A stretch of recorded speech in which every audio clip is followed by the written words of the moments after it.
Hi, everyone, and welcome to episode 249 of the Tick Boot Camp podcast. The title of today's interview is The Nova, an interview with Amanda Tiberi. My name is Richard Johannesson. And I'm Allie Moresco. I am so excited for this episode today. Amanda is somebody that I have followed on Instagram for a long time, not just for her Lyme Warrior content, but also for her spirituality content, her wealth of knowledge around the body and alternative medicine, and all of these things that are so important to patients. So I'm really thrilled for you to listen to this. She gets open and honest with us about her own treatment journey and her battle to have a diagnosis, as well as how she is actively treating now and the new community that she is building for chronic illness patients. So I hope you enjoy. Hey, Amanda Tiberi, and welcome to the Tick Boot Camp podcast. Hi, thank you for having me. I'm so excited. And we're really excited to have you too. And even more exciting than just having you on the podcast, I also have one of my favorite people from the community co-hosting with me today, Allie Moresco. So Allie, say hi to the folks. Hi, thanks for having me. I'm excited to be back. We're really excited to have you back as well, Allie. And I know Matt is a little nervous today that you're on the podcast with me because he's anxious that I'm going to fire him after the podcast, but we'll deal with that after the podcast. So Amanda, talk to us about where you are currently living. I am living in Westchester County, New York. So I'm about 45 minutes outside of Manhattan. So a fellow New Yorker. So I am. The good news is that we at least we have one person on the podcast that speaks English, and that's Allie, because those of us from New York speak another dialect altogether. But Allie does understand I hear us. that. But Allie does understand us because her mom's from New York. So at least we have somebody who can interpret our language for our listeners. So talk to us about what you do up in Westchester, New York. I do all kinds of different stuff. I live here with my husband and our very fluffy cat named Stella. And I work in marketing full-time for a CBD water company, as well as run my social media and nutrition practice here as well. I do all kinds of stuff. So talk to us about where you've come from, meaning where did you grow up in Westchester County, and what was it like growing up where you grew up? I did. I've been all over. I grew up in New Rochelle, New York. I went to high school here. I went to college here. And then after college, I moved to Hoboken, New Jersey, lived there for a little bit. And then I went to Manhattan. And then in Manhattan, I met my husband, who was from Long Island and Queens, and sort of dragged me to Astoria, kicking and screaming because I wanted to still live in Manhattan. But, you know, money is a thing, right? It was like a lot more affordable to live in Astoria. And we were there for a couple of years. And then we finally came back. We were tired of the, urban life, came out to Westchester to have a little more space. All right. So you've spent your entire life in the Lyme Belt, right? You've either been in New York, New Jersey, or Manhattan, which is obviously a part of New York. So your entire life you've been in the Lyme Belt, correct? I have, and I actually worked in Old Lyme, Connecticut for a couple of years. It's not where I got Lyme, but I worked there for a little bit, coincidentally. All right. So deeper in the Lyme Belt than we even realized, right? Yes, deep in it. So talk to us about what you knew about ticks and tick diseases during your childhood, meaning did you learn anything about ticks and tick diseases during your time in school? Did you learn anything during participating in sports or any athletic activities, or did your parents give you any of the tools you needed to keep yourself aware and safe from ticks and Lyme disease? So I knew absolutely nothing about ticks. I have to say that I honestly did not know what a tick looked like until after I had already been diagnosed with Lyme. I did not grow up hearing about them, learning how to take them off of me. And I played every sport on the planet, but I had no information on it. Like my parents never talked about it. They never checked me for ticks. It was just, my knowledge was completely, if there was a tick on me, I don't think I would have known that it was a tick. Okay. So, I find that to be a little surprising. I'm old enough to be your dad. And having grown up on Long Island during my childhood, ticks were a really important part of our lives. Yeah. We were aware of ticks. We checked for ticks. We removed ticks. It was a very big part of our lives. And I credit that for having a good Italian mother who was concerned about everything and always trying to keep me safe. right? Yeah, Especially my mother's brand of Italian. She's Sicilian, so everything is attacking her children. So she wanted to keep us sure. safe from everything. So Yeah. we were very tick aware, and we were always Yeah. checking for ticks. And I'm kind of surprised that somebody who is young enough to be my child would have a childhood in a tick endemic community, and you knew nothing at all about ticks or how to protect yourself from these vectors. I know, it was very surprising to me as well, as I started to become, I think awakened, right? Like woke, as we say, to this whole Lyme experience. I was so surprised how little I actually knew. And I mean, I'm sure if there had been something on me at that age, like my parents would have noticed, because they were all over me. Like I did have Italian parents as well. I mean, I hope that they would, but I wasn't taught to look for them, right? Like it wasn't like I would have known. So yeah, it's crazy. So Amanda, so let's talk about the educational experience that you had. Talk to us about high school and college and what kind of courses you were taking, and let us know whether or not you're surprised about not being given any foundational information about how to keep yourself healthy, specifically about the disease that you're now battling. Yeah. So, I would say high school and college, I was very sportsy. I did a lot of sports. I was very athletic. I was also into arts, and I actually originally went to school for graphic design in college, and then I switched to business later on, as I was kind of just realizing that I was, a little bit better, I think, in the directional piece of art and marketing versus actually creating the art. And I was so athletic in college. I was a kickboxer. I had done karate and kickboxing since I was 6 years old. It's a really big part of my life and my journey in general. And so as much as I was involved with health, it is very surprising to me that never came up. Chronic illness never came up. None of those things were in my purview through that whole experience. So you're a martial artist, right? And we know that martial artists are philosophically taught that if they know about themselves and they know about their enemies, then they're going to win the war, right? Yeah, absolutely. You know about yourself. You were very aware of your body. You were an athlete. You were somebody who was keeping yourself healthy, but you didn't know about your enemy, right? You didn't know anything about this disease that was going to be a part of your life that you could have protected yourself from, because Lyme disease, of course, is a disease of exposure. And if you protect yourself from exposure, you're not going to get sick, right? 100%. So talk to us about what it is that you were envisioning doing. You were preparing yourself to be a graphic artist. You were preparing yourself to have a life in business. So talk to us about what your dreams or what your goals were as you were going through this pursuit, both athletically, socially, and intellectually. Yeah. So I kind of had two paths almost. Right out of college, I started working in marketing in the food and beverage industry. I worked for a popcorn company, and I sort of kind of took this journey of working in food. Simultaneously, I was very into health and wellness. So I had become a health coach and into nutrition before it was even a thing. I had a blog. I talked about, nutrition and health. So again, surprising that this wasn't, a part of that.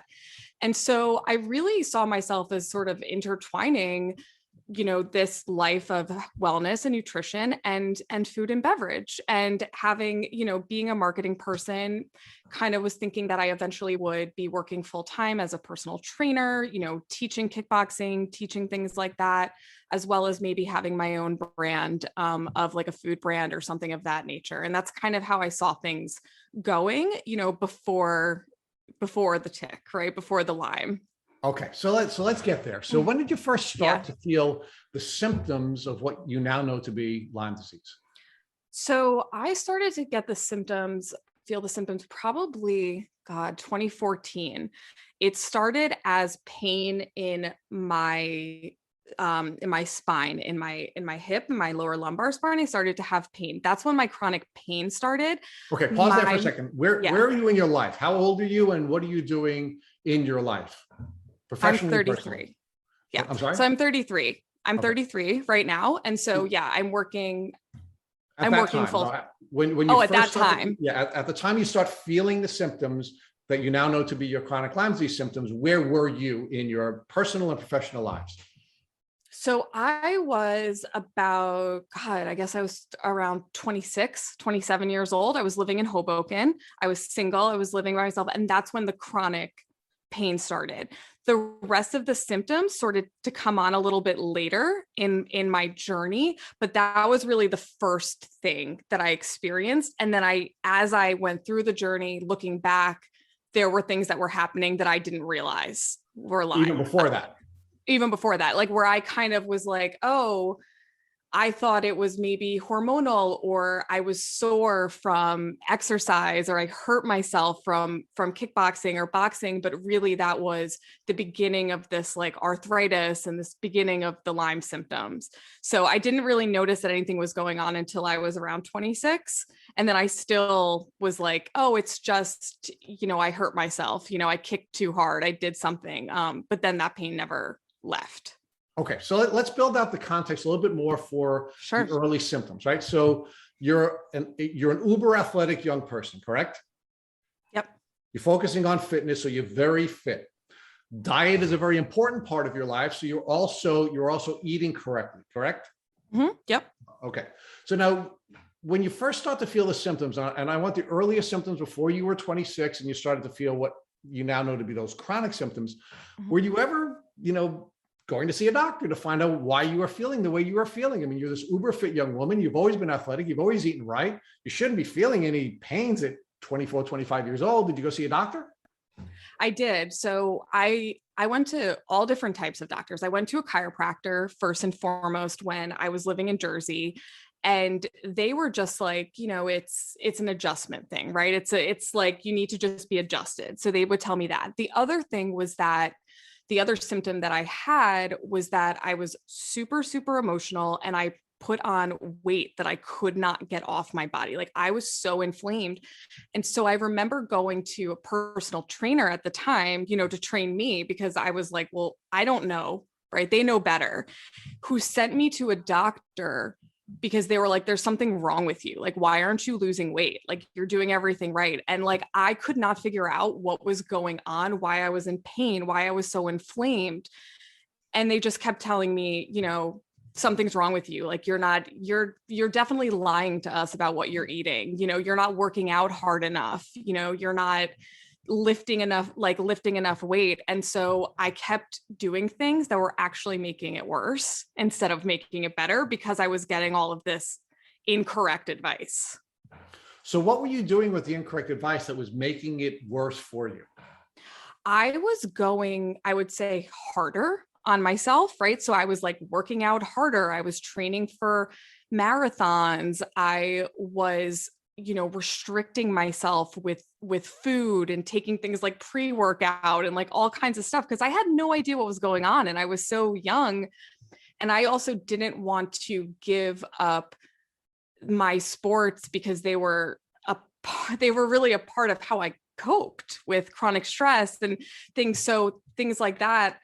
But on top of that, I kept getting sick. So like I kept getting like chronically, I would get strep throat, or I'd have a sinus infection, or I'd keep getting sick and didn't know what was wrong with me, keep taking antibiotics, keep taking all this crazy stuff. So I just kept trying to Band-Aid this like wound that was going on. Well, so let's talk about that, Amanda, because it sounds to me like you were looking for help from people who were treating patients in a tick endemic community, right? You're living in a Lyme endemic community. Yep. You're young. You're exercising properly, at least in the beginning, you're eating properly, you're outlining for your doctors everything that you're doing. You're an articulate young woman, you're describing everything that needs to be described. And rather than giving you a Lyme disease test or even think about Lyme disease, they were more interested in body shaming you and gaslighting you. So which then sent you on the spiral where you're now eating differently and you're working out harder and you're engaging in behaviors that are immunosuppressive rather than engaging in behaviors that could help you to heal at that early stage in your journey. Exactly. I wasn't taking care of myself the right way. Like there was no resting, there was no giving, it was like, go harder. And and I was beating myself up because I didn't know that I was sick. I just thought I knew something was wrong with me, but I didn't know what. And so there was so much, I was so depressed. There were so many emotional pieces, things going on with my brain but I just continue to like blame myself, because when I spoke to doctors or I spoke to, professionals, they were just like, telling me that I was crazy, basically. Like there was no test, no nothing. I was too young for anything to be like wrong with me. Okay. So talk to us about how things develop from there and how your symptoms develop, because it seems to me that you're now engaging in behaviors. Well, actually, these are your words. You're now engaging in behaviors that were triggered by the body shaming and the gaslighting, which made it worse for you and made it more difficult for your body to manage the tick diseases that you were managing at that time. Yeah. So everything kind of escalated. The symptoms started to escalate. Like I moved from Hoboken into Manhattan, and I would have these episodes where I would feel outside of my body. Like I thought that I had carbon monoxide poisoning one time in my apartment. I'll never forget, because I felt high. I was like, did I take something, like by accident? Like, I don't know what's happening, like what's going on. So I was dealing with that kind of stuff, like these dispersonalization. And then I was also still struggling with this chronic pain that would not go away. So I was seeing new doctors, going to neurologists at this point. Then I was still going to chiropractors who kept, making it worse, right? They kept adjusting and making it worse. They wouldn't even send me for an MRI. Like they were just like, it's structural, like you're fine. So, yeah. So you have these developing physical symptoms, you have these developing neurological symptoms, you have these developing mental health symptoms, including now depersonalization. How is all of this impacting you personally and professionally? So it was very, very challenging for me professionally, because I felt like I was continuing to, push myself to show up in a work environment. At that time, I was working in Brooklyn. I was working for a tea company, and I had to be there every single day, and I had to be on, and I had to travel a ton. And so every single time I went on a trip to travel, I remember I got sick. Like I would get sick, and not necessarily like a flare sick. I would get sick, right? Like I would feel like I had a sinus infection or something would happen. Like I was run down constantly. I remember crying in the stairwell at work because I just felt horrible all the time. And financially, I was single at the time, and, living with a roommate and supporting myself. I didn't have the option to not work. Like that wasn't even a thought in my head. It was just like, you're going to push through this. You're going to hustle through this. Like, that's what I was taught, no matter how miserable or how sick I was. Like, that was it. So let's talk about this sort of suck up philosophy that we sometimes parent our children with, and we had been parented with, right? And sort of the culture where we are encouraged not to show ourselves grace. How did that impact your ability to deal with all the challenges that you were facing at that time? And do you believe that if you had not been a part of the suck up culture, but you had been a part of the show yourself grace and listen to your body culture, that perhaps that could have been a moment in time when you were at that tea company where you might have been able to get the help you needed to overcome these challenges? 100%. I was raised with a specific type of work ethic that comes from your generation, Rich, really, like of this, like, work hard, hustle. I started working from age 14. I was a kid that worked through high school. I worked through college. I always worked. And there was never a thought in my mind that I wouldn't work to support myself. And it was always suck it up, walk it off, right? It was always like, you got this, you're okay. I always thought that I could fix it until I really had something that I couldn't fix. And there was no, oh, maybe I'll take a rest day. I mean, at that point, I was still waking up at 4:00 in the morning and going to exercise, working all day in Brooklyn. And then I would teach a kickboxing class at night. I mean, I was like running myself into the ground. Right, so you were burning the candle at many levels, right? Talk to us about what you were doing socially. Were you also very socially active? Were you going out with your friends? Were you doing the bar scene? Were you doing all that as well as part of being a young, healthy, well, decliningly healthy person, but person at least in her own mind and all of her doctors' minds was healthy and should be having fun. Were you doing that as well? I was definitely, I was drinking a lot. I was using alcohol, I would say, to cope as well. Like I would drink during the week, to cope with pain I would say, like more than, even like anxiety and depression, but really just like to deal with being in pain all the time.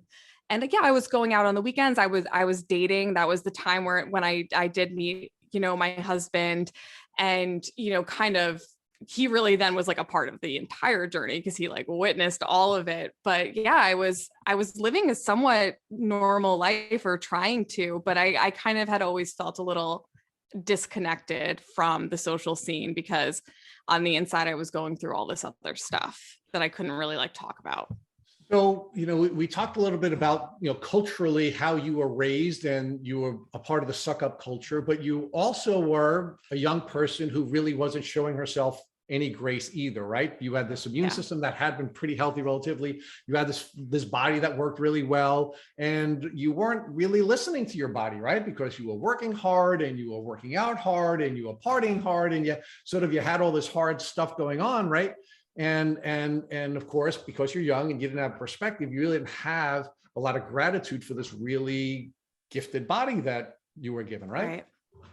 Right. Yeah. I mean, I wasn't, it's kind of ironic because I was doing all these things to take care of my body, but I wasn't really taking care of my body, so there's that kind of paradox that I realize now, right? Of like, I thought I was doing the right things, but actually I was hurting myself more, and I was doing things that really weren't. And now looking back on that, I realize it, right? And now I do totally different things, which I know we'll talk about later, but like, I thought I was doing the right thing because I didn't know any better. No, and of course we don't. That's one of the downsides to being young, as an old man, especially one who has done 250 podcasts now. I've seen the difference between the people who have gratitude for this gift of our life, and the gift of our bodies, and the gift of our immune system, and how I behaved as a young person, right? I mean, I understand the contrast, right? So you're living the life that every young person is living, and you don't have appreciation for all these wonderful gifts that you have, and you're just enjoying life, right? And you're doing everything you can, and you're doing what you think is right to be healthy, and then you crash, right? Yeah. Right. And I think it's also too, like, growing up an athlete, I trusted my body to do whatever I needed it to do, so like, it was like, okay, like I can trust my body. And then all of a sudden you can't trust your body anymore. And then you start to question everything. Right. So tell us when you had the crash. When did you finally have this sort of, we're watching this spiral, right? I mean, I feel like I'm watching your life go down the drain, right? Tell us when the water ran out and the sink was dry and you were now, laying at the bottom of the drain.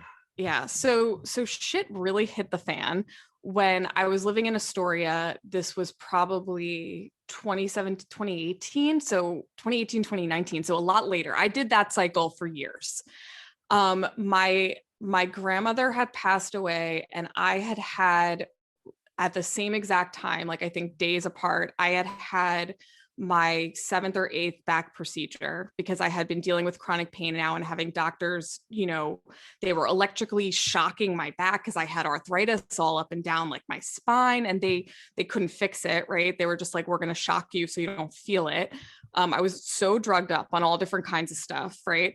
And so my grandmother passes. I was living in a moldy environment, right? I didn't know anything about that either, right? So black mold. So then I have emotional trauma. I'm living in mold. I'm going through physical trauma, like nonstop. And after that, I never got better. I got really, really sick. And then I didn't get better after that. And that's when the whole entire journey of trying to figure out what was really going on began. So this battle that you were on, where your immune system was managing as best it could, despite all of the events that it was managing, both based on the way you were living and based on the way your doctors were treating you, and based on everything, sort of all came to a halt when you had a series of immunosuppressive events or immunodisruptive events. Most important was this emotional trauma you suffered with losing your grandmother. Exactly. It was kind of like the match that lit everything on, like literally lit everything on fire. And then I just got so sick, and I just, after that, I knew that that there was something under the surface going on. So now, how long between now the crash, when your immune system is now defeated by these microbes, and your Lyme disease diagnosis? How much longer do you go before you finally get a diagnosis? I would say about a year. So not that long, but long, I guess, in the fact that I had been dealing with pain since 2014. I got diagnosed in 2020. So the year of 2019, I got misdiagnosed with fibromyalgia.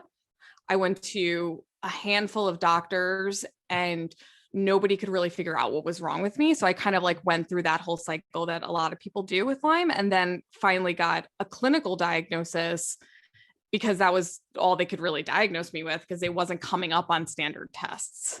Okay. So how did your life change in that year between the crash after your grandmother had passed away and your diagnosis? What was happening with you personally and professionally in that window? So we moved again during that time. That's when we moved home to Westchester. I was so sick and I really wanted to come home. And that was one of the reasons why we moved here. I wanted to be near my parents. I wanted to be near my friends. I emotionally was probably at the worst point in my entire life. I was really depressed. I was in pain all the time. I was dealing with brain fog. I could not function, and I wasn't getting answers from doctors, and I was getting all these crap diagnoses. And to be honest, I was still working full time, but I didn't want to live anymore. I was engaged to be married. I'm like, oh my God, I'm 30 and I'm engaged to be married. And this is supposed to be such an exciting time. And it was probably the worst time in my life. So Amanda, let's unpack your emotional condition and what brought you there, right? We talked about the gaslighting, we talked about the body shaming, we talked about the medical trauma that you were suffering. Was it also an element of grief? Meaning, were you grieving some loss, the loss of the life you thought you were going to have, the loss of what? Were you going through the grief cycle as well? Oh my goodness. Yes. We talked a lot about how I was doing Muay Thai kickboxing and all that stuff, right? Okay. So in 2016, I stopped doing all the crazy exercise that I was doing, right? So now it's 2019. I don't have my main coping mechanism and this athletic person is gone. The person that I thought I was, the person that I was no longer there. So that was like one piece, right? So I'm like grieving the loss of this person that I was for all these years, and I'm no longer that person, right? And then the other piece is that I felt so isolated. I just felt so alone. And that was also, I didn't have anybody I knew that had it. I had no one to talk to about it. I didn't want to burden anybody. And I just was like, living like this day to day is not the type of life that I want to have. And it's not the life that I want my future husband at the time to have. That's not fair. This is supposed to be a happy time. And so there was a lot of grief, and I didn't know what was going to happen. So Amanda, now were you grieving this loss of identity? Were you grieving a loss of purpose, or were you grieving something else? I was really grieving a loss of identity. I did not know who I was, and everything that I trusted and believed, it vanished, right? I couldn't trust the medical system, these people that are supposed to help me. I can't trust doctors.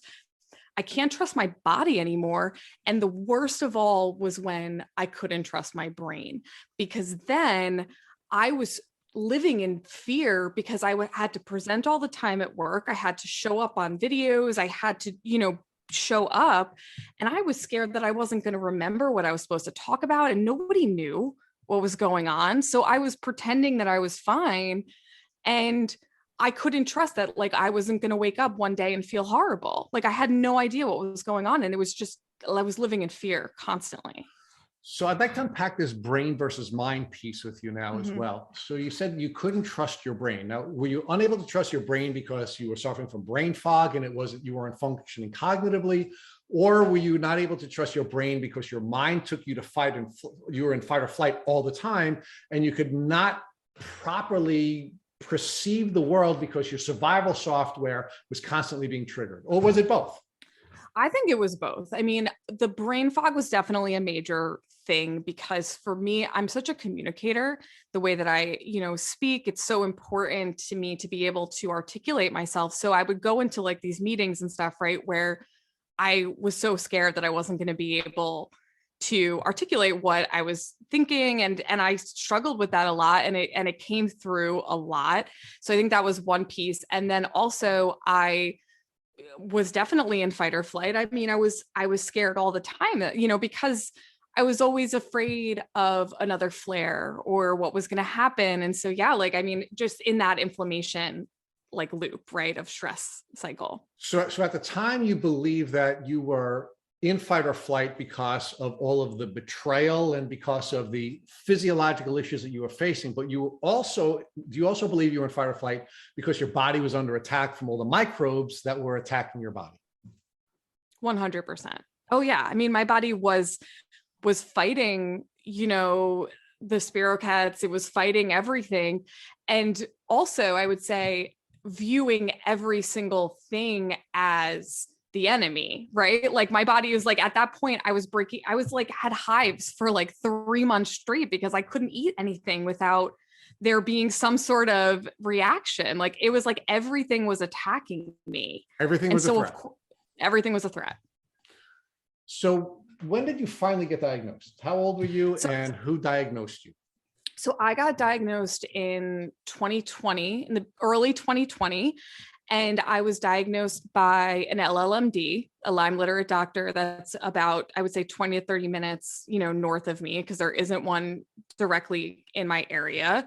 I had gone to what I believed were other places for Lyme disease, who basically told me I was insane when I brought up chronic Lyme, because I did my own research. At that point, I was uncovering everything. I was reading everything. So like I kind of had like felt it, right? So I finally went to an LLMD.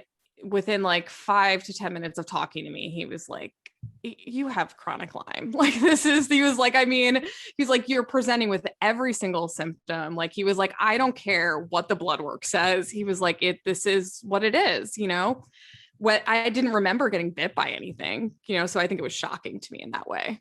Well, but of course you were living in a tick endemic community, so it's not like it was a huge stretch, and you had all the classic symptoms. And I'm going to let Allie take you on that piece of the journey. But before I hand you over to Allie, talk to us about how many different doctors you saw between the time that you first started having your early symptoms to the time that you finally found a competent doctor to diagnose you with the classic Lyme disease symptoms you had.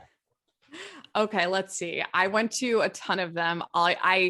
My first stop was rheumatology. I went to 3 rheumatologists. One is my current rheumatologist, who I actually love, but I still don't think he thinks I have Lyme, but that's another whole nother thing. But I went to rheumatologist because my symptoms were presenting like rheumatoid arthritis and MS. So that's kind of what I had thought that I had in the first place, because my symptoms are very arthritic as well as the neurological stuff. So I was like, it's either MS or it's RA.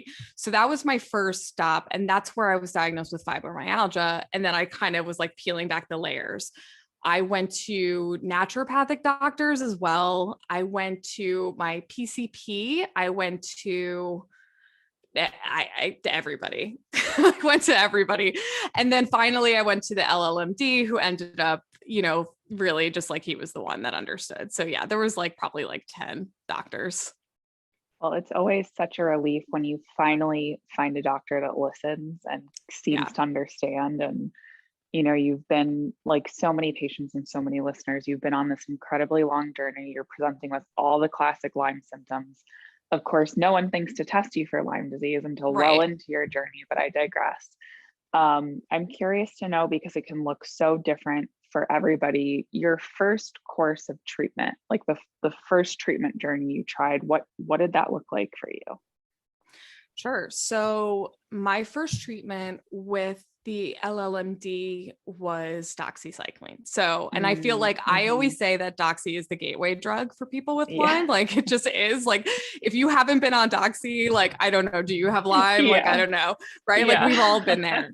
And so I'll tell you, like, the interesting thing about it was that he put me on doxy, and then I went through like probably 2 or 3 cycles of that. And then he put me on something else. And I actually, even though he was the one who diagnosed me, stopped working with him because his treatment, I called him and I was like, listen, like I have a sensitive stomach. I was throwing up. I remember being out to dinner with my girlfriends and I had to call my dad to come pick me up. Like, you know, and I was throwing up in the bathroom.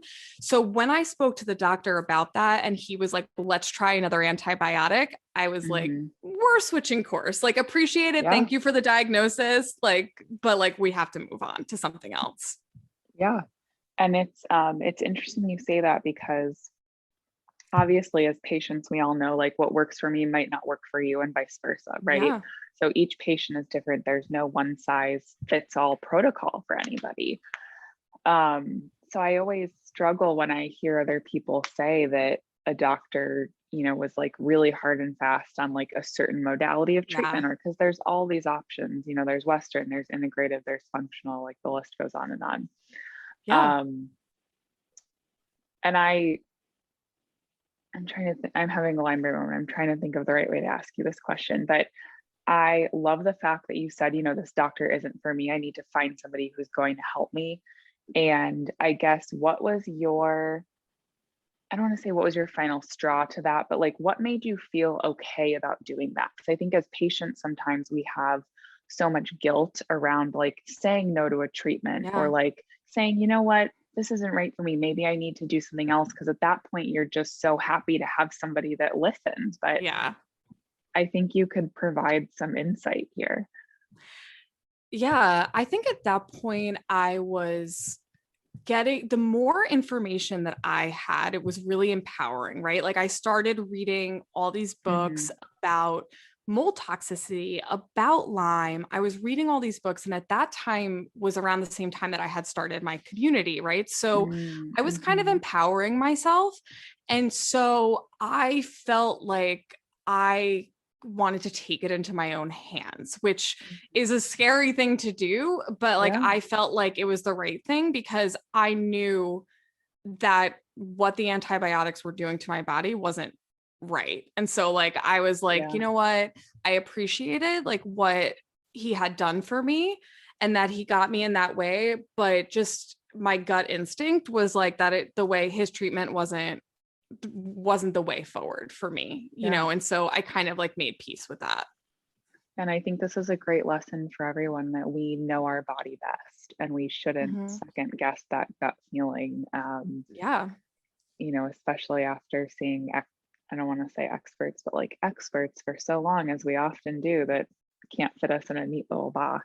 Right. So you make a treatment pivot. I'm assuming you start working with somebody else.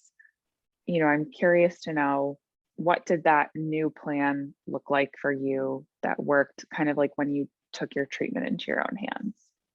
Sure. So a couple of things. So I never went to another LLMD, which I think that people find to be really shocking. And my treatment now with my doctor is that I go to a functional rheumatologist. And the reason for that is because my Lyme caused me to have an autoinflammatory arthritic condition. So my rheumatologist treats that. I treated my own Lyme going forward, and I took my treatment into my own hands. And I will say one of the things that really helped me was that the herbal protocol that I did was from Dr. Rawls's book. And I just like love that man because of that. Like I followed his program and I started to feel better. And then the diet piece, because I'm a nutritionist, or I was going back to grad school, like while this is going on, is that I handled the nutrition piece myself just based on research. So I kind of was like, this is my plan forward, which is like I don't know, Amanda plan. Oh, I love that. And you know what's funny is I did something very similar when I got sick. I went back and I got my master's, and you're the only other person I've ever heard say that. But like, what's wrong with us that like we're literally like so sick and we're like, you know what? We've got time. Let's go back and get another degree. Girl, I know. Like, are we And crazy? What is wrong with no, that? we are crazy. And sometime we could talk about what that is like just not like, but it's so funny because I was actually at this point, and I'm sure you could relate to this, Allie, where I was like, I'm either going to go back for nutrition or I'm going to become a friggin' doctor because I'm done. Like, I was like, I am ready. Every time like something happened to me, like I flared, I was like, I'm going to become a doctor. I'm done with this. Like, I can't. But nutrition was the way to go. And now I have 3 months left of my master's program, and it has been it has been so difficult that I'm so glad I didn't go to med school. Like, God help me. Yeah. Well, I think you're definitely an honorary doctor. And we were both, I'm sure like everybody with Lyme was a doctor in another life. There's like no other option. Oh, for sure. Oh yeah, for sure. That or some like shaman medicine woman. Like there's exactly. a lot going on there. I think you're spiritual, aren't you? Like you and I will have to talk offline. Okay. Sorry. Yes. And I've found that through Lyme, but yes, I definitely decided to take things into my own hands, which has its challenges in a lot of ways too, because when you do flare and you feel like you can't fix it, it becomes very overwhelming. But when you do start to feel better, you're like, I did this, it was me. Yeah. Like, this was all me. And then I'm curious, as you started working, on yourself through your nutrition, all these other things, what were some of the improvements that you noticed, I guess, in the short term and the long term? There were definite improvements to my brain. I don't feel like I have that many episodes of brain fog anymore. I feel like there's kind of like these two things. Like, I feel like there's permanent damage that I do feel like was done because I had it for so long. And so that's where I say, like, I do have pieces of memory that's just like gone. But I do think like my short-term memory and my brain fog has improved. My overall inflammation, like I have like all these pictures on my phone of just like, because I used to document everything so that I could go to a doctor and be like I took a picture of this, and my eyes were so puffy. I had like droopy, I had the droopy eye thing going on, and all of that has like cleared up. So I know my inflammation is like under control. What else has stayed that I'm still working on is arthritis. And that's because the Lyme caused this other condition that I now am like kind of stuck with. Yeah,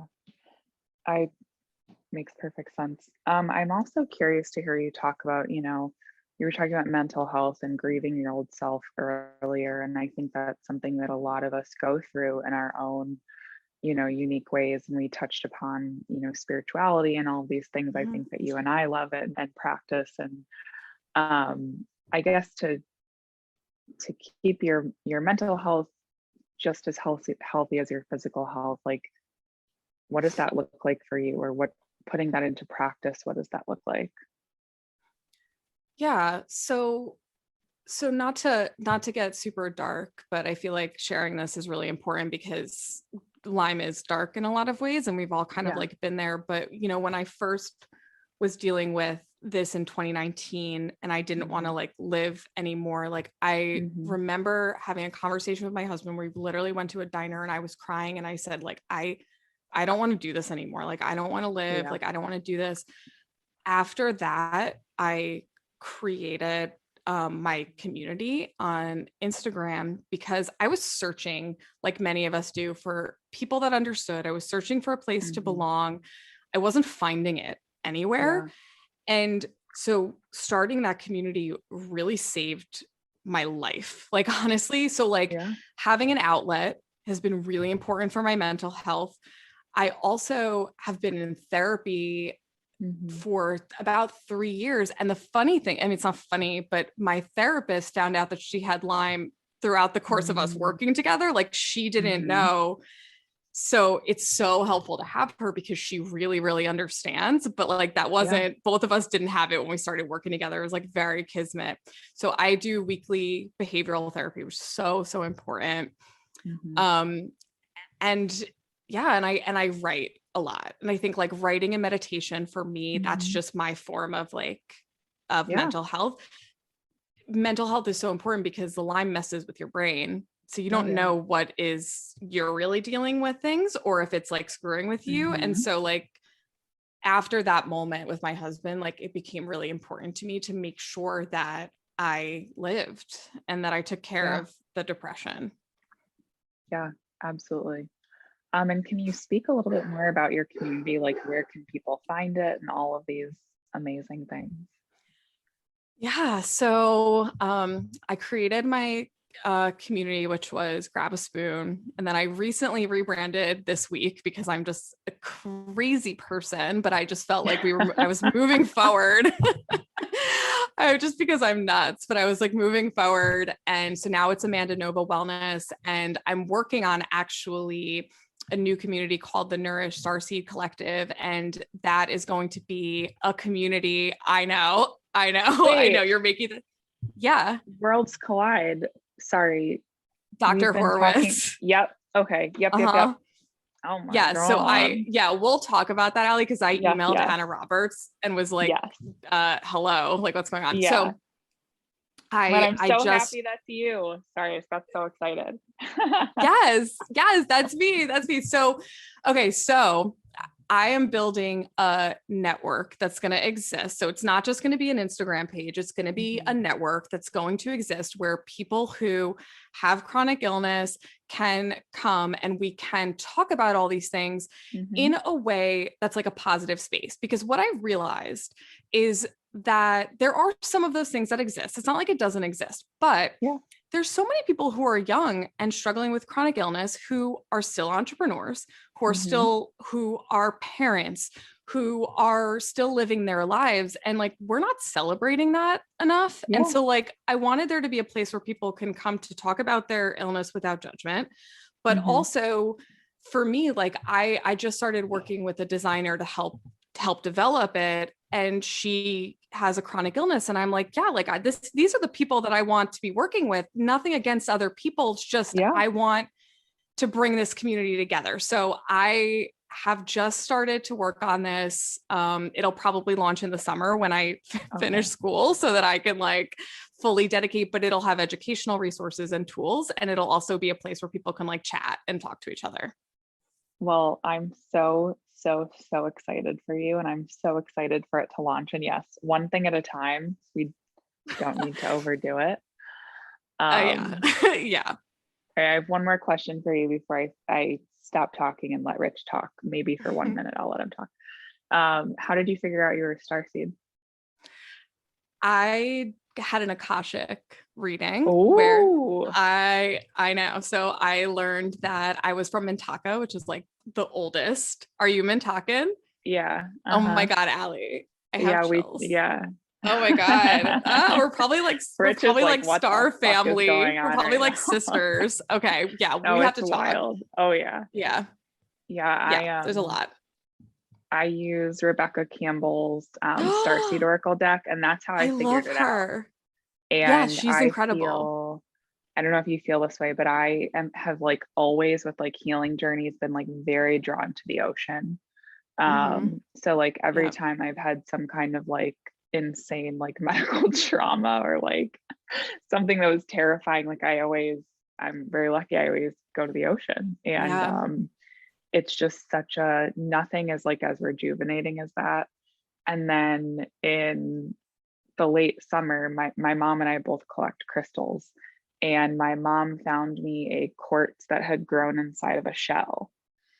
And I ended up realizing that that was like the connection to like Mintaka and like all of these things. But yeah, so anyway. Yes, I know. We're just like, okay, yeah, we'll talk about that. But yeah, that's been a part of this recent journey, is that I'm trying to connect the spiritual and healing piece, like with all the medical stuff. And it is nerve-wracking because I'm like, people aren't expecting that from me, but here we are. Well, I think, you're the perfect person to do it though. And you're like so friendly and so approachable. And like, I've looked at the collective Instagram and things like that. And the way I think people think spirituality is like very intimidating and overwhelming. And in reality, it can be whatever you want it to be, right? It can be meditation. It can be starseed meditation, like whatever you want it to be. And as somebody that's chronically ill with Lyme disease, and that's also very spiritual, I'm appreciative that you're putting this out into the world for people, because I think I know you're gonna change a lot of lives and make a lot of lives better. So you're a good person. Oh, thank you. So folks, I need some additional insight into star seeds and the spiritual path that the two of you are on. And I think this is important because, you know, one of the things we try to do as humans is we try to distinguish our physical body from our emotional body, from our spiritual body.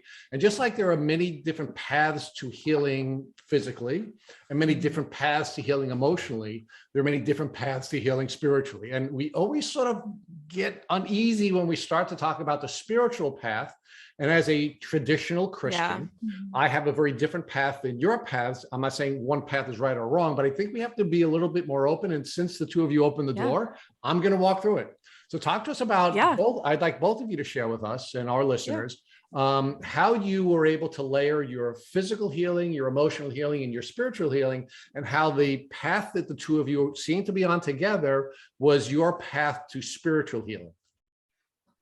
Yeah. So Rich, I grew up in a very Catholic situation as well. I went to Catholic school and high school and everything. And so being on this journey has definitely been, and sharing it has been very vulnerable for me, because I feel that since it's not widely accepted, I'm very, very afraid of people judging me.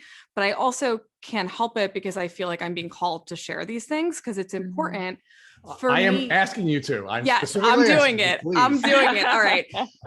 For me to heal fully the physical piece, it's really important that I kind of had brought in this spiritual piece. I think as people, we are constantly looking for where we belong and where we fit. And star seeds specifically, which is so fascinating because now this Lyme doctor, Dr. Horowitz, is talking about star seeds. And I'm just like, oh my God, like we're talking about it in the Lyme community. It's incredible. It's about where your soul originates. And so when you learn it, you start to learn what your soul purpose is, because you learn your gifts and how to apply them going forward, right? And you also learn like where you're from, and you learn about yourself. And so for me, I'm learning who I am. I'm learning my purpose in this community and helping other people to do the same. And I also have now this higher power, right? Or that I believe in, that I can pray to, which gives me faith in a way. And I'll say this and then I'll let Allie talk, but like I said this on my podcast last week, you know, everybody has different things that they believe in. And to me, it doesn't matter if it's spirit guides, if it's God, if it's a higher power, if it's Allah, whatever you believe in, whatever you're praying to, it's all the same thing. Right? It's all one higher power, higher energy. And so it seems really wacky to be like, okay, you're talking to your spirit guides, like you're nuts, you know, like, but it's no different than praying, right? It's the same thing. It's just what you choose to believe in. And I feel like that's how we kind of like connect it to all of us together. Yeah. And I'm absolutely with you on that. I like, so number one, I like that literally the mission, like if you were to get off this video chat and like Google, like what is a star seed? Basically the whole mission of like star seeds on this planet is literally to raise the vibration of the earth and like make the earth and other people, just make it a better place. And I think that there are so many people in the tick-borne disease community that genuinely are making the world a better place for other human beings. I don't think that it's a coincidence that all of a sudden now there is this cross between like tick-borne disease and spirituality for so many people. I know for me, you know, I'm not particularly like religious or like tied to any certain religion. I have crosses over doorways all over my house and stuff like that. Because I do believe in God, and I do believe in angels and spirit guides and all these things. And, you know, I lost, and I know Rich knows this, but I lost a very dear friend to their battle with tick-borne illness. And then it was after that, like very kismet, like very coincidental. I was hosting an event in Chicago for Global Lyme Alliance, and I had an aura photographer volunteer to do aura photos at the event. And her name's Cindy Lufrid. she's a spiritual medium, and she did my aura photo. And after this gala ended, her and I sat in like this empty event space and just talked for like 45 minutes. Now she's one of my best friends. But I genuinely don't think that I would be at the point in my healing journey that I am, like, without the spirituality component, even just for the simple fact that I think it gave me hope and it gave me something else to focus on when I had, you know what I mean, nothing else. And I just think it's like another form of communication, and people might listen to this and be like, wow, you're batshit crazy, but like, add it to the list, you know, like, well, there's worse things people could say. It's something that you said really stuck with me. And I think this really applies and I've been thinking about this a lot as well, is that so many people within the tick community, right? The Lyme community and the chronic illness community in general, because there's a lot of people who are sick. They don't know that they have Lyme yet, right? Like there's all these people who are just dealing with illness. They do find a way to turn their experience into what they do. And so the interesting thing about your soul and kind of like this whole idea of like past lives and all things like that is like we choose our experience, right? Like we're up there as an energy and we say, okay, this is the family I'm going to have. This is the experience I'm going to have. And that's hard for a lot of people to believe. Like I chose to come into this body, get bit by a tick at some point and experience this. And that is how I actually translate it into being grateful for that experience, because now I get to do all this stuff and I get to help all these people. And so what I try to do with the spiritual piece is take that. And so all these people that are trying to help people, but they don't know how, and say to them, okay, your purpose of getting Lyme, right, or getting sick is now you want to take that and you want to help people, but you don't know how. You can't go become a doctor. You can't, you know, just it's not in the cards for you, right? Like you don't know what it's going to be, but maybe you're really good at graphic design. So you then design for people who are doing that work, or you help organize for people doing that work. And you become a part of helping the collective in a different way than you would have ever thought. And it really becomes your purpose. And I just love that, because everyone thinks that they have to be a health coach or they have to like be, you know, in this, and you don't. You could do what, you know, Rich and Matt are doing, where they're, you know, create a podcast that you're holding space for people. There's so many things you can do. And I'm trying to like create that awareness and space for people to do that, because having this experience changes you in a lot of ways. Absolutely. And you absolutely are. And you're, you know, it's crazy to think that this horrible, sick, twisted journey like ultimately brought you to your divine purpose, you know, to live it out. Like it's just wild to think about. You have to think that way though. Like you have to. You do.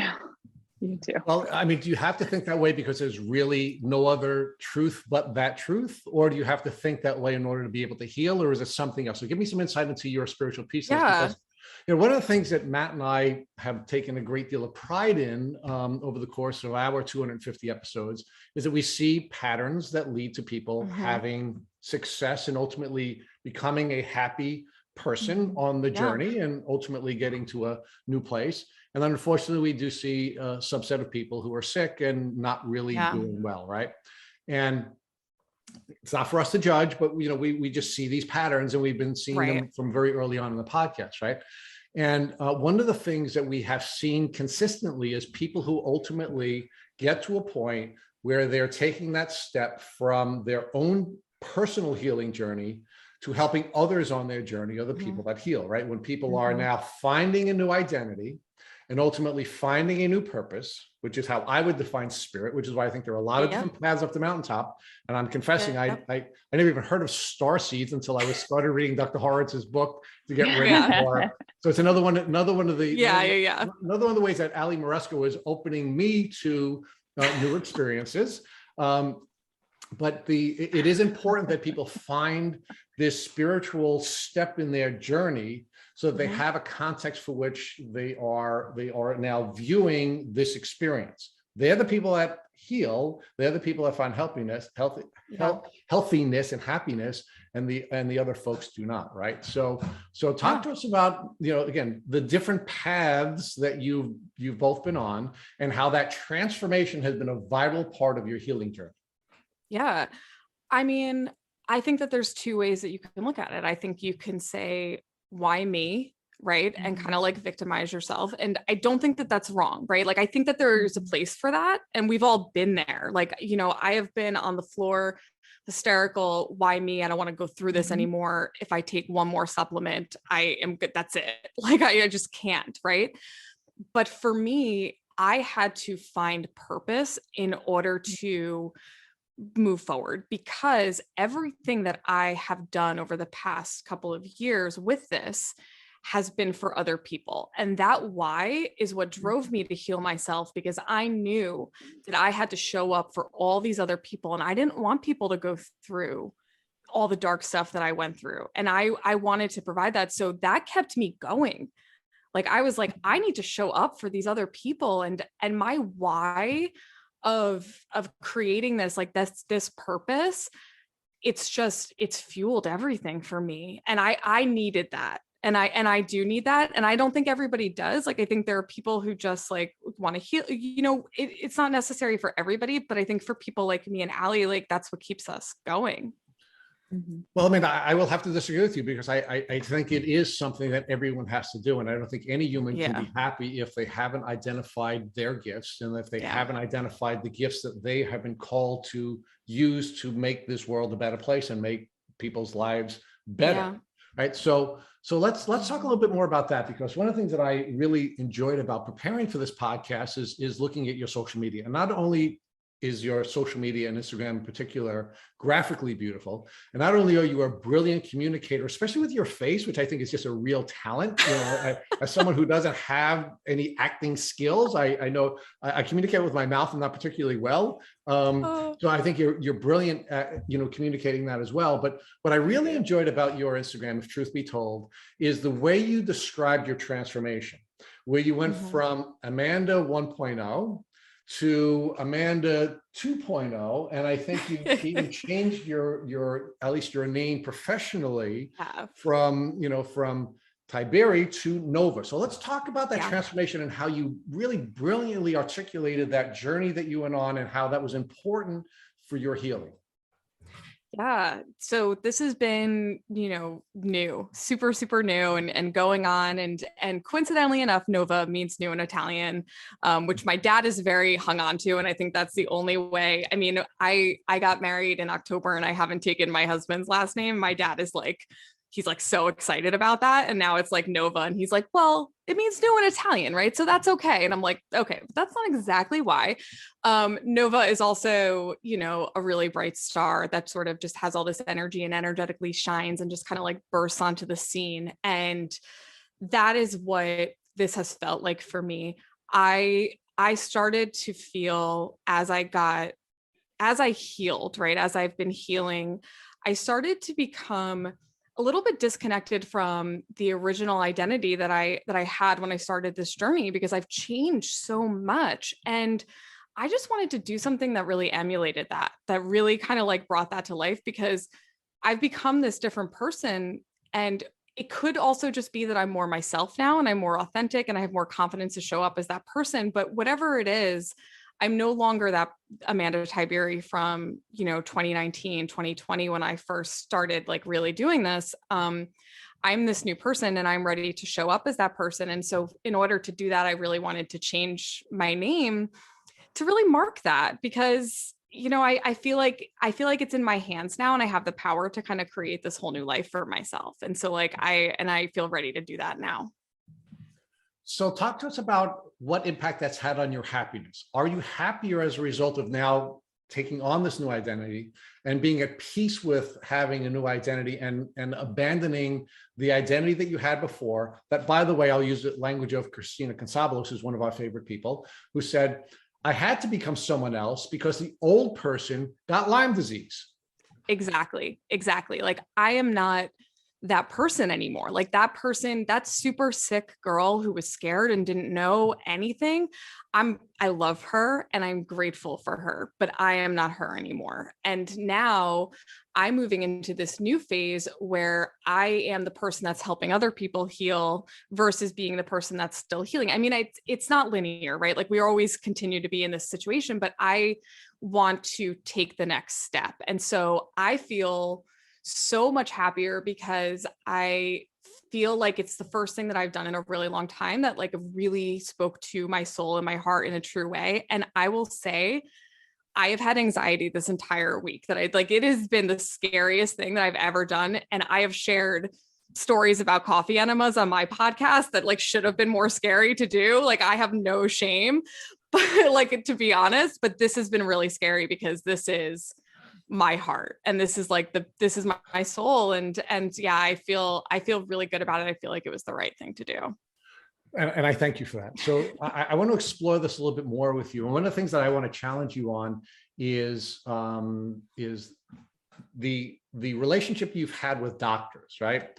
Because you came back to that a couple of times, right? So you had doctors who body shamed you, you had doctors who gaslit you, you had doctors who actually sent you on this spiral down the drain, right? You finally crashed after a number of different circumstances came together, but they were doctors who caused you to spiral.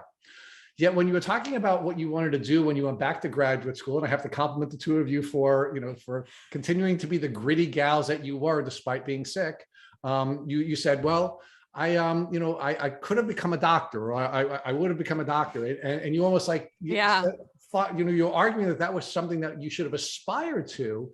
And I just want to revisit that with you, because I think so much of what we focus on here is medical trauma, but we don't really focus enough in the Lyme community, in my view, about the unhealthy relationship we collectively have with the what I call the medical industrial complex, where they are telling us we can't heal without them. They are telling us we can't heal unless we have one of them. We can't heal unless our team is made up of only them. So talk to us about how on your spiritual journey, Amanda, you ultimately, after getting a diagnosis, didn't just take control of your health, but you kicked the doctors off the team, and you built your healing, or at least some of the doctors off your team. You built your healing around being in touch with your body and developing your spiritual path, more importantly than having some folks direct your care. Yeah. So I'll say this, I'm very unique within, I would say, the holistic wellness community, because I do believe that there's a place for medicine and science, right? I spent the past 10 years learning and getting certified in like every holistic modality, right? Like holistic health coach, iridology, which is the study of the iris. I became a biochemical kinesiologist, and I learned all this holistic stuff. And when I got sick, I felt like what I didn't really understand, and why I relied on doctors, is because I didn't understand the clinical piece or the medical piece to tie those things together. So when I went back to school, to become a clinical nutritionist so that I could read my own lab work, so that I could understand medications, how they interacted with the body, so that I could understand from a different perspective than I had ever seen before. And so I have respect for medicine and science, and I love evidence, and I go on PubMed and I read research all the time, and I love it. What I think is missing from medicine and doctors and everything is that connection.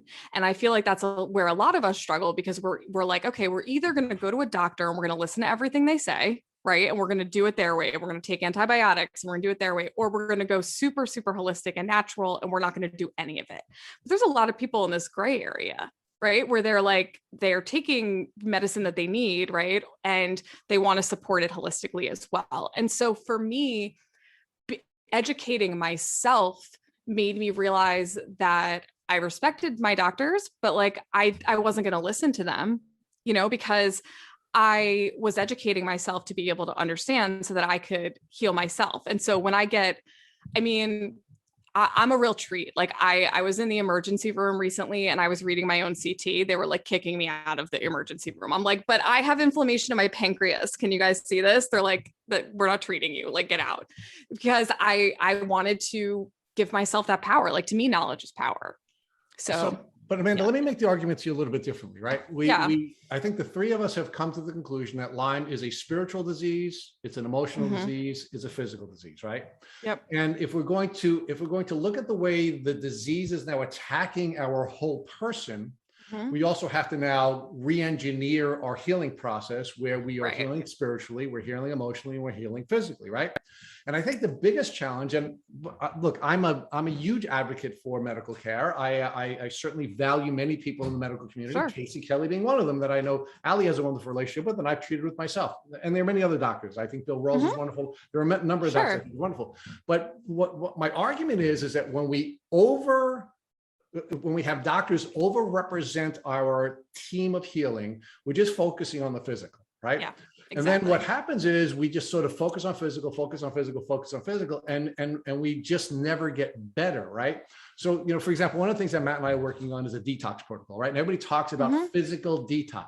Yep. What we don't hear a whole lot of talk about is social detox or environmental detox or spiritual detox or intellectual detox, right? You have to go through an entire detox program, not just physically detoxing, but going through all of the other detox elements that we've heard, for example, from Crystal Hefner, who, if she didn't go through an environmental detox, she would have never gotten better.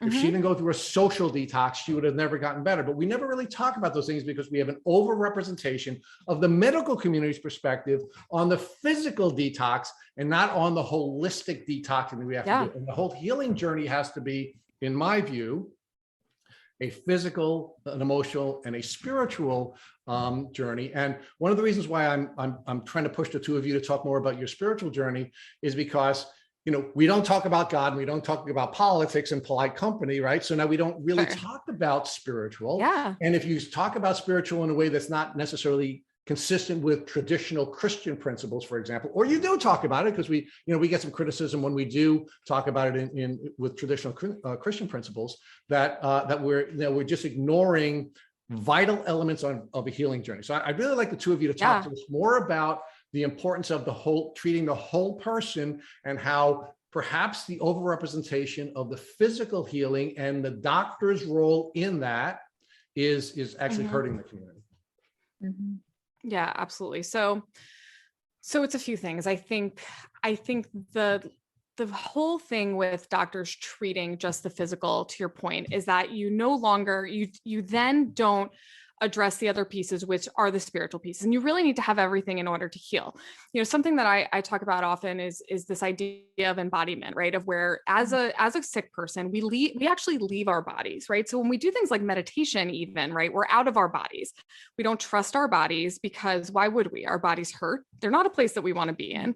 And in order to fully heal, spiritually, just the whole body, right? Spiritually, mentally, emotionally, physically, we need to come back into our bodies and we need to start listening to our bodies. And that takes the spiritual piece, right? Of like, okay, I'm going to trust my intuition. I'm going to trust that my body knows and listen to my body and that my body knows best, right? And that's really hard because we have been so programmed from kids that something's wrong, you go to the doctor knows, right? You hurt your foot, the doctor says you hurt your foot, you say, okay, right? So in order to fully heal, I think, and be able to do it holistically, you have to question a lot of things that you knew to be true. And really have to bring in some things that do sound woo-woo, right? And what those things are, I think, are different to different people. But yes, I totally agree. I think it's mind, body, soul. And once you connect those pieces, that's when things start to align. And definitely for me, like I would not have fully healed or be feeling as good as I do now had I not started to bring in the spiritual aspect of things. I would have remained stuck. And to your point about like environment, like I think it's the same thing as like we always say about mold, right? Like you have to remove yourself from the environment. Well, that's the same thing with people that you surround yourself with. And this kind of idea that I was talking about of creating a new life for myself and a new identity, because you can't heal remaining in that same place, right? Where you're sick and everything around you is like reminding you of sickness and is this like victim place, right? Where we kind of like all are in the beginning of our journey where we're like, oh God, why did this happen? What am I going to do? I'm confused.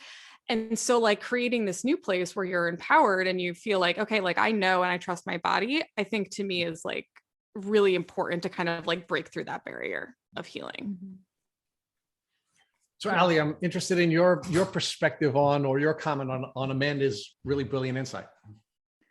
Honestly, I don't even know if this is really answering the question that we started out with. My brain is like not here today, but where my head went was I really believe that the mental aspect of this battle is just as critical as the physical, because if you view yourself as like only a sick person, like probably as you did when you first got sick, as I did when I first got sick, it became my whole identity.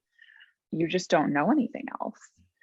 And it's almost kind of like scary as you start to get better, or like as you start to call in getting better, like feeling better, you're like, oh my God, wait, like who am I? Who am I now?